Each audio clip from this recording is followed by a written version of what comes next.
Pradyut দেববর্মাকে audit করিয়ে ছাড়বো, এটা তাদেরকে চ্যালেঞ্জ দিয়ে আমি বলছি। অডিট করিয়ে ছাড়বো, জনগণের টাকার হিসাব দিতে হবে, না হলে জেলে যেতে হবে।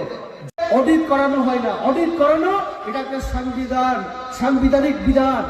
সংবিধানে লেখা আছে ভারতের রাষ্ট্রপতি আমাদের অডিটর জেনারেল এন্ড কন্ট্রোলারকে নিয়োগ করবেন এবং তিনি রাজ্য দেশের সমস্ত ডিপার্টমেন্টের সরকারি টাকার হিসাব তিনি করাবেন।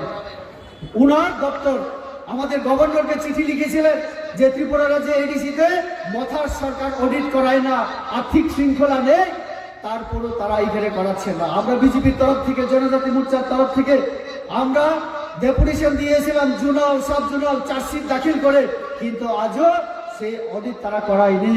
আমি এখানে দাঁড়িয়ে আবার বলতে চাই যে এডিসির মাথা প্রদ্যুৎ দেববর্মাকে অডিট করিয়ে ছাড়বো, এটা তাদেরকে চ্যালেঞ্জ দিয়ে আমি বলছি। অডিট করিয়ে ছাড়বো, জনগণের টাকার হিসাব দিতে হবে, না হলে জেলে যেতে হবে। জেলে যাওয়ার জন্য প্রস্তুত থাকো, না হলে অডিট করে রিপোর্ট জমা করো, কারণ এটা সংবিধানে লেখা আছে।